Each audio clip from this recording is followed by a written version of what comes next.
Didn't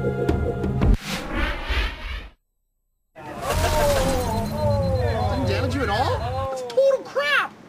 Wow! I swing and nobody gets hit. It's not consistent at all. The grab hammer just really currently is not doing what it's supposed to do. The timing's totally wrong from the time that you press the trigger to the time it inflicts the damage. Kale, your bug sucks. Please fix your bug, Kale. Probably the weirdest bug I've seen so far is one where you were able to get Master Chief's head stuck into the ceiling and his body would just stretch down. When two people would lunge at one another, there was a possibility for them to actually pass through one another.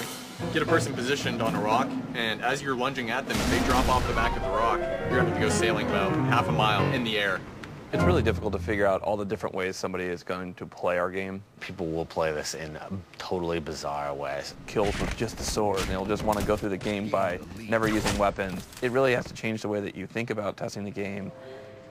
Game testing is an incredibly tedious process. The main reason it's important to test Halo is we add this one new character or one new weapon. Everything we change has a potential to crash the game. Ooh, face.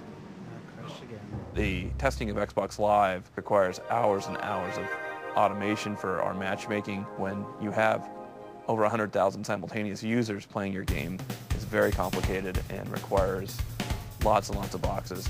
There's so many interconnections between code and content. It is a system that whenever you go into it, if you're going to make changes, you'd better be damn sure what you're doing is not completely breaking things. The key to Bungie's success is not some sort of magic. It's testers that keep the build stable to make sure that everything is as fun as it could be. We're grunts. We kind of do the dirty work. We all get in about 6 o'clock. In the first 2 hours, we test just to make sure basic things like the level loads, that the player spawns into the level, we can run, jump, fire weapons, exit the game. That has to happen first thing in the morning because, like with the current test we're working on, it's 11,000 lines of test cases. And then the developers, they want to make sure that they have a functioning build that they can then work on that day. We required the testers to shoot everything, run through everything, jump 15,000 times in the same place to see if it'll break the game. These are the weapons that failed on the hull of the Wraith. Wow, okay, let me change the model and make sure that's not an issue. One of my niches is finding a hole in the world that allows you to get outside the playable area. Each time they fix one, it may create another hole somewhere else because of the geometry, so it's this back and forth battle.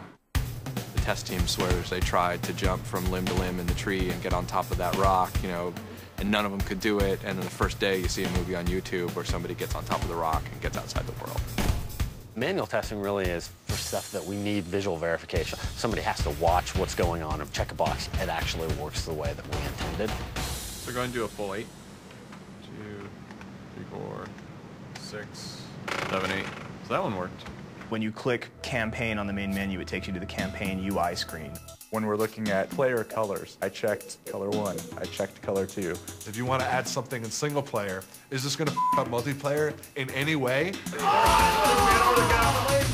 The difference between multiplayer testing and single player testing is that in multiplayer, you've got a lot more variables that can be going on. You can't control. You can have up to 16 machines in the same game, and there's going to be different network latency and lag. A lot of times it's just a mistake where they'll transpose a number or leave a decimal point off. One machine may think that one person's over here, and the other machine may think that the person is over there. But all of a sudden, that bullet that should have struck you in your left earlobe, it actually grazes right by, and now the whole world is skewed and you've gone out of sync. What? We had a crash. We have designers who take a weapon like the shotgun or the sword and they get it to work perfectly on a single box. But then you put it in 2 boxes that are separated. One guy's playing in Maryland and one guy's playing in LA. And then all of a sudden, the designer goes, what the hell happened? This weapon's terrible. It doesn't work at all. I'm going to invite the Japanese guys to our game now. Eigo hanashimasu ka? Ganbarimashou. What does it feel like to play US to Japan? Because none of us have done it yet. And Luke wrote all the networking code, so. Anytime you change one line of code, you absolutely can end up in ways you wouldn't expect. Every time you add a new kind of weapon, adding that sort of complexity can up other weapons. They're seeing pings of in the 200s.